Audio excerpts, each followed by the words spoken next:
Aujourd'hui, on va parler de quelque chose qui, au fond, nous concerne absolument tous. Ce fameux masque social qu'on porte chaque jour. Vous savez, cette impression, parfois, d'être un peu un acteur sur la scène de sa propre vie, c'est une expérience que tout le monde connaît.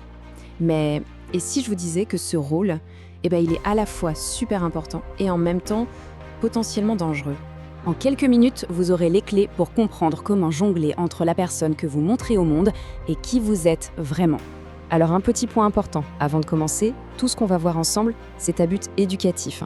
Ça ne remplace absolument pas l'avis d'un psychologue ou d'un médecin. C'est essentiel de consulter un pro pour tout conseil personnalisé.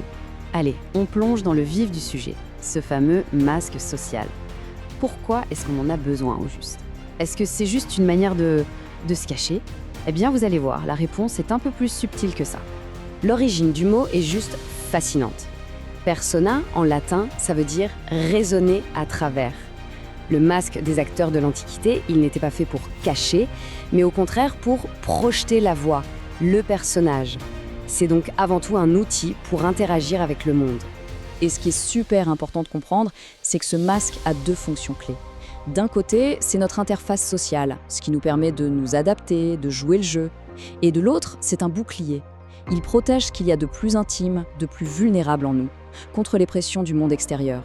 Bon, jusque-là tout va bien, mais alors où est le piège? Le vrai danger, il arrive quand on oublie qu'on porte un masque. C'est le moment où l'acteur se persuade qu'il est le rôle qu'il joue. Et cette image de la forteresse vide, elle est vraiment parlante. Une forteresse, ça protège, c'est sûr, mais si à l'intérieur il n'y a plus personne, elle devient une prison. Une prison qui nous isole de nos propres émotions et des autres. Imaginez un exemple très concret.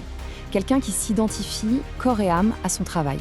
Je suis mon travail, toute son identité est là-dedans. Et puis un jour, le rôle disparaît. La retraite, un licenciement. Qu'est-ce qui se passe? Sans ce support, tout le château de cartes peut s'effondrer. C'est là que peuvent apparaître la dépression, l'anxiété. En fait, c'est presque mathématique. Plus on met d'énergie à entretenir ce masque, moins il en reste pour nourrir notre véritable personnalité. Du coup, notre moi profond s'appauvrit, il perd de sa richesse, de ses couleurs. Ok, maintenant qu'on a vu le côté pile, regardons un peu le côté face. Qu'est-ce qui se passe derrière le masque? Comment est-ce que cette façade interagit avec notre monde intérieur? Il faut voir la psyché comme un système qui cherche toujours l'équilibre. Notre masque extérieur est toujours contrebalancé par une force intérieure. Par exemple, si quelqu'un montre un masque très rigide, très logique, il y a de fortes chances que son monde intérieur, lui, soit beaucoup plus émotionnel, intuitif, pour compenser. C'est un vrai jeu d'équilibre. Et c'est amusant de voir comment ça se manifeste dans les rêves ou les contes. L'uniforme, le titre pro, la belle voiture et même notre peau, ce sont tous des symboles de la persona. Pensez à Cendrillon par exemple. Ses haillons et sa magnifique robe de bal. Ce sont juste deux versions différentes de son masque social. Donc, pour résumer, une persona saine, ce n'est pas une armure rigide. C'est plutôt comme une interface, quelque chose de transparent et de flexible. Ça nous permet de fonctionner dans le monde, tout en laissant transparaître qui on est vraiment. C'est un outil au service de notre personnalité, et surtout pas l'inverse.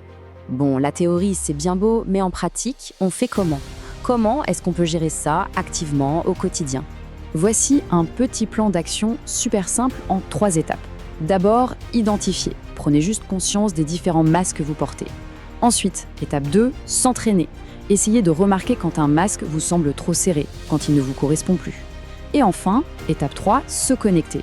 Prenez du temps consciemment pour vous retrouver avec vous-même sans aucun masque. Je vous propose un petit exercice. Essayez juste ça pendant les 48 prochaines heures. L'idée n'est pas de tout changer, mais juste d'observer. Observez ces moments où vous changez de masque. Vous pourriez être surpris par ce que vous allez découvrir. Et on va finir avec une question à garder en tête. Parmi tous vos masques, lequel vous est vraiment utile, lequel vous sert et lequel est en train de vous enfermer? Faire la différence entre les deux, c'est peut-être la toute première étape pour vivre une vie plus authentique et finalement plus libre.